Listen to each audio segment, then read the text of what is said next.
Bismillahirrahmanirrahim. Assalamualaikum warahmatullahi wabarakatuh. Kali ini saya akan membahas soal latihan 1 dengan topik ciri umum kingdom Animalia, filum Porifera, dan filum Coletrata. Baik, kita mulai dengan soal nomor 1. Pada soal nomor 1, yang ditanyakan adalah berdasarkan jumlah lapisan tubuhnya, Porifera termasuk ke dalam hewan titik-titik. Untuk lebih mudah menjawab soal ini, maka ingatlah singkatan PCP namai plus C. Nah, pada singkatan ini, Porifera dan Coletrata ini tergolong diploblastik. Sedangkan Platyhelminthes, mulai dari Platyhelminthes sampai Chordata, itu tergolong triploblastik. Dengan demikian, maka jawaban soal nomor 1 ini adalah Porifera tergolong diploblastik. Selain Porifera, yang diploblastik juga adalah Coletrata. Sekarang kita lanjut dengan soal nomor 2. Pada soal nomor 2, hewan tidak mampu membuat makanannya sendiri. Untuk memenuhi kebutuhan makanannya, hewan memerlukan makhluk hidup lain. Hal ini sesuai dengan salah satu ciri hewan, yaitu, sudah jelas jawabannya adalah heterotrof. Heterotrof itu artinya dia tidak bisa membuat senyawa organiknya sendiri, harus mengambil senyawa organik dari organisme lain. Hal ini disebabkan karena organisme heterotrof ini tidak mampu melakukan proses fotosintesis karena tidak memiliki klorofil. Lanjut dengan soal nomor 3. Cacing gilik termasuk hewan pseudocelomata. Ciri khas dari hewan pseudocelomata itu adalah, sudah jelas ya jawabannya, pseudocelomata artinya adalah mempunyai rongga tubuh semu. Kalau celomata itu artinya memiliki rongga tubuh sejati. Celom itu artinya adalah rongga. Jadi, acelomata, A artinya tidak, celom artinya rongga. Berarti kalau acelomata artinya tidak memiliki rongga tubuh. Lanjut soal nomor 4. Pernyataan yang benar berikut ini adalah titik-titik. Pertama, A, hewan acelomata memiliki 2 lapisan tubuh. Nah, untuk bisa menjawab soal ini, ingat lagi singkatan tadi, PCP namai plus C. Pada singkatan PCP namai plus C ini, Porifera dan Coletrata tergolong diploblastik. Kalau diploblastik itu belum memiliki rongga sama sekali. Jadi tidak ada istilah rongga pada diploblastik. Rongga itu baru dapat diamati apabila telah memiliki 3 lapisan tubuh atau triploblastik. Jadi mulai dari Platyhelminthes sampai Chordata, karena dia memiliki 3 lapisan tubuh, baru dikenal istilah acelom atau tidak memiliki rongga, lalu pseudocelom atau memiliki rongga tubuh semu, dan celomata atau celom artinya memiliki rongga tubuh sejati. Nah, dengan demikian pernyataan A salah. Lalu pernyataan B. Pada pernyataan B, hewan acelomata juga tidak memiliki lapisan tubuh. Sudah jelas tadi ya. Istilah celom baru dapat digunakan apabila telah memiliki 3 lapisan tubuh. Yang C, hewan pseudocelomata pasti diploblastik. Salah juga. Kemudian yang D, hewan celomata ada yang diploblastik, ada yang triploblastik. Ingat ya tadi, istilah rongga baru muncul apabila sudah triploblastik. Maka jawabannya adalah baik celomata, pseudocelomata maupun acelomata semuanya pasti sudah triploblastik. Lanjut soal nomor 5. Perhatikan gambar lapisan penyusun tubuh hewan berikut. Ada ektoderm, ada mesoderm, dan ada endoderm. Berdasarkan lapisan penyusun tubuhnya, hewan tersebut termasuk ke dalam kelompok, sudah jelas, dia triploblastik. Nah, triploblastiknya kita lihat tidak ada kelihatan rongga di sini, ya. Dapat kita lihat di sini. Nah, maka dia tergolong adalah yang ini ya, acelomata. Kalau pseudocelomata, dia sudah ada rongganya. Rongga itu adalah dibatasi oleh mesoderm sama endoderm. Sedangkan celomata, rongganya ada dan dibatasi oleh mesoderm saja. Nah, maka jawabannya ini adalah triploblastik acelomata. Tidak memiliki rongga tubuh. Lanjut soal nomor 6. Hewan yang memiliki bentuk tubuh simetri radial berikut ini.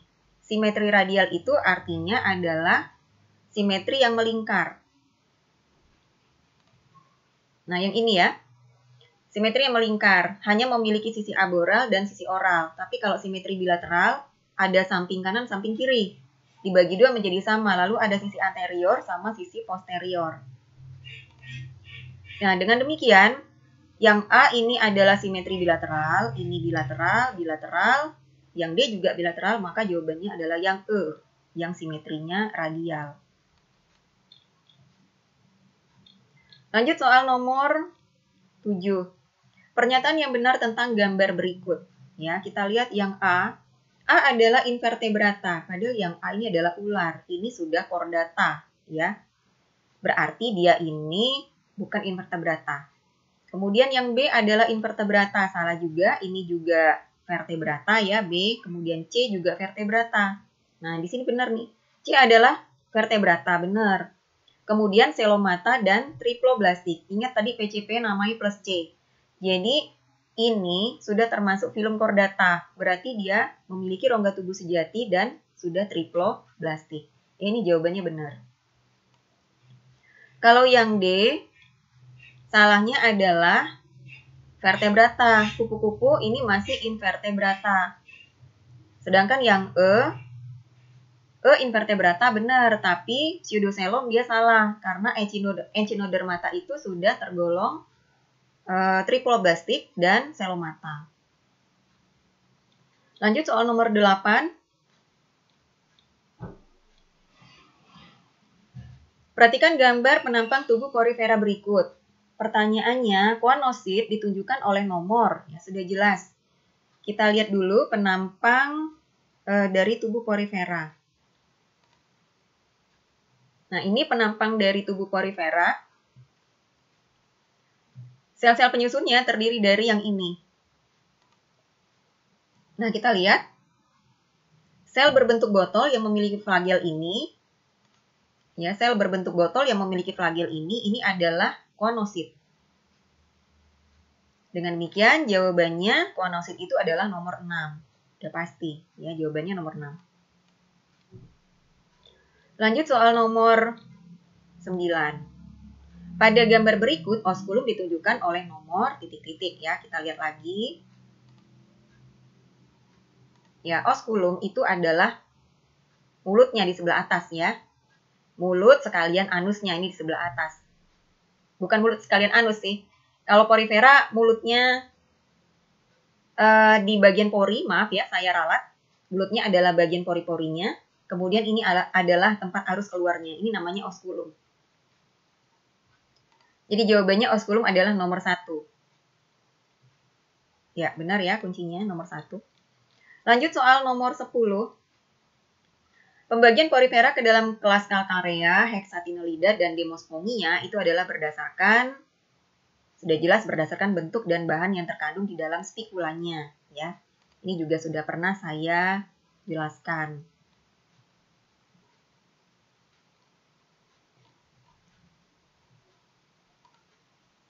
Nah, ini ya. Jadi, berdasarkan bahan pembentuk spikulanya. Kita lanjut lagi soal nomor 11. Informasi berikut merupakan ciri-ciri hewan invertebrata. Pertanyaannya adalah ciri-ciri porifera ditunjukkan oleh nomor. Porifera memiliki simetri tubuh radial maupun asimetri. Karena kalau porifera itu bentuknya tidak beraturan, maka dia menjadi asimetri. A artinya tidak ya. Tidak berarti tidak memiliki simetri tubuh. Kalau simetri radial artinya simetri yang melingkar. Kemudian karena porifera adalah hewan hidupnya secara heterotrof. Kemudian porifera dapat bereproduksi secara aseksual dengan tunas maupun secara seksual ya dengan peleburan gamet betina dan gamet jantan. Nah, nomor 4 ini salah karena pencernaan porifera itu adalah secara intraseluler, bukan secara ekstraseluler. Sekarang saya jelaskan dulu yang dimaksud dengan pencernaan secara intraseluler. Pencernaan secara intraseluler itu maksudnya adalah, kita lihat di sini adalah sel kuanosit. Sel ini berfungsi untuk, flagelnya berfungsi untuk menangkap mangsa, kemudian sel ini, sel koanositnya itu berfungsi untuk mencerna. Apabila mangsa sudah berhasil ditangkap oleh flagel, lalu flagel akan memasukkannya ke dalam koanosit. Nah, di dalam koanosit inilah terjadi proses pencernaan. Karena prosesnya terjadi di dalam sel, maka pencernaannya dinamakan dengan intraseluler. Beda dengan manusia. Kalau manusia, pencernaannya berlangsung di dalam lambung. Lambung itu adalah ruangan. Sel-selnya adalah penyusun dinding lambungnya. Nah, dengan demikian, pencernaan yang terjadi pada manusia itu adalah pencernaan secara ekstraseluler. Kemudian yang nomor 5, memiliki 3 lapisan tubuh. Salah ya, ingat PCP namai plus C tadi. Porifera dan Colelenterata itu diploblastik, berarti hanya memiliki 2 lapisan tubuh. Lanjut nomor 12.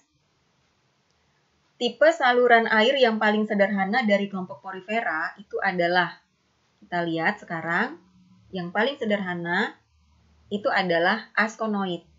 Yang lebih rumit sikonoid, yang paling rumit adalah leukonoid atau ragon. Maka jawabannya adalah askonoid. Lanjut nomor 13, salah satu manfaat porifera bagi kehidupan manusia adalah dapat menjadi alat penggosok, pembersih kaca, dan pembersih alat-alat rumah tangga lainnya. Porifera yang dapat dimanfaatkan sebagai alat penggosok tersebut berasal dari kelas, berarti yang lembut. Kalau yang lembut, yang spikulanya lembut itu adalah Demospongia. Yang paling keras itu adalah Calcarea. Nah, yang sedang itu adalah Hexatinellida. Lanjut soal nomor 14. Pada gambar berikut, bagian yang berfungsi sebagai pencernaan porifera tadi sudah ya, yaitu bagian nomor 6, yaitu koanosit. Lanjut soal nomor 15. Perhatikan siklus hidup Obelia berikut. Pertanyaannya, Obelia merupakan anggota dari kelompok hidrozoa yang dapat bereproduksi secara vegetatif maupun generatif. Nama bagian yang diberi nomor 3 dan nomor 5 pada siklus hidup tersebut itu adalah. Baik ya, kita lihat di sini. Kita mulai dengan nomor 4. Nomor 4 ini adalah medusa yang mengeluarkan sel telur dan mengeluarkan sel sperma. Berarti medusa ini adalah yang menghasilkan gamet. Apabila sel telur dengan sperma ini melebur atau melakukan fertilisasi, maka hasilnya adalah larva. Nomor 3 ini adalah larva. Nah, larva itu namanya adalah planula. Planula ini bisa berenang bebas. Kalau dia itu sudah berhasil mendapatkan tempat yang cocok di dasar laut, maka dia akan menjadi polip. Berarti nomor 1 ini adalah polip muda. Nah, kemudian polip akan tumbuh terus membentuk polip-polip yang lain. Ingat bahwa Obelia memiliki 2 macam polip. Ada polip hidran sama ada polip gametangium. Gonangium ya maksud saya. Polip hidran ini khusus untuk mengambil makanan, sedangkan gonangium ini khusus untuk bereproduksi secara seksual ya. Dengan demikian jawabannya, nomor 3 itu adalah larva planula, kemudian nomor 5 yang ditanyakan nomor 3 dan nomor 5 ya. Nomor 5 itu adalah tunas medusa. Bukan polip ya, tunas medusa. Karena ini nanti akan membentuk medusa. Lanjut soal nomor 16. Hidra memiliki alat untuk melumpuhkan mangsanya. Mekanisme yang terjadi saat hidra melumpuhkan mangsanya secara berturut-turut yaitu melalui. Jadi hidra itu melumpuhkan mangsanya dengan menggunakan tentakel. Nah, tentakelnya itu akan mengeluarkan suatu zat yang namanya hipnotoksin. Prosesnya adalah tentakel. Tentakel itu kan adalah rumbai-rumbainya dari Colelenterata ya. Kita lihat dulu.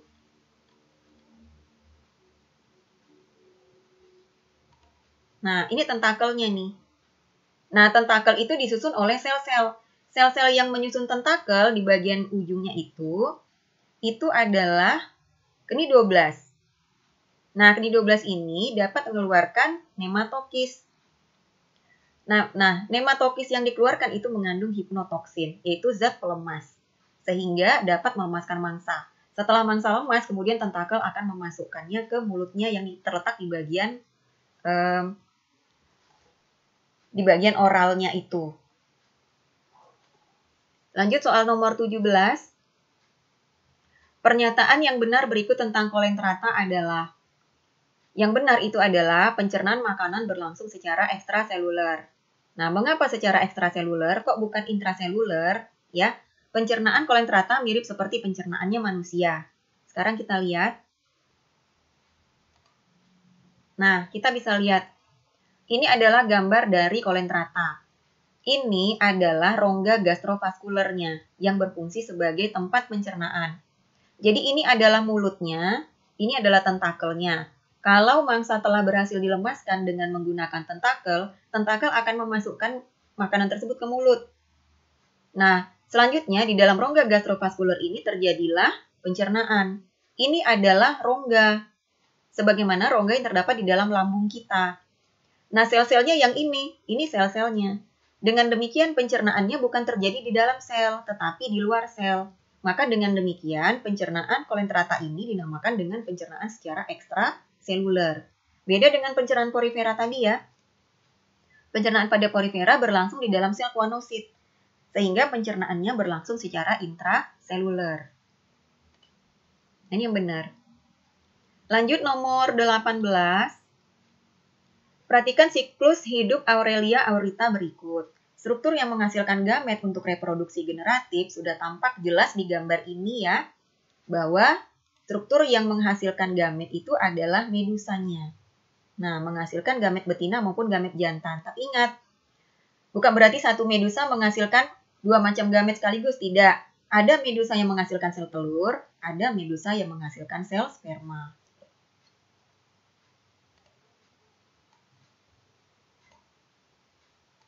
Lanjut, soal nomor 19. Dalam ekosistem laut, terumbu karang yang sangat indah merupakan hasil pembentukan hewan dari filum, bukan porifera ya, tapi kolentrata. Terutama adalah anemon laut, atau yang berasal dari kelas, kita lihat dulu, ya kelas Anthozoa. Nah, kelas Anthozoa inilah yang membentuk terumbu karang. Terakhir nomor 20, kolentrata yang memiliki tentakel yang berwarna-warni dan sangat indah mirip seperti bunga di dasar perairan itu merupakan hewan dari kelas Anthozoa. Ya, kita lihat di sini Anthozoa.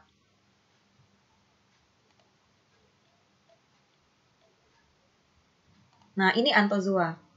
Dia memiliki tentakel yang sangat indah berwarna-warni seperti ini, sehingga inilah yang memperindah terumbu karang. Nah, demikianlah pembahasan soal latihan 1 dari saya. Mudah-mudahan bisa membantu kalian untuk persiapan menghadapi ulangan harian. Saya Iris, Assalamualaikum warahmatullahi wabarakatuh.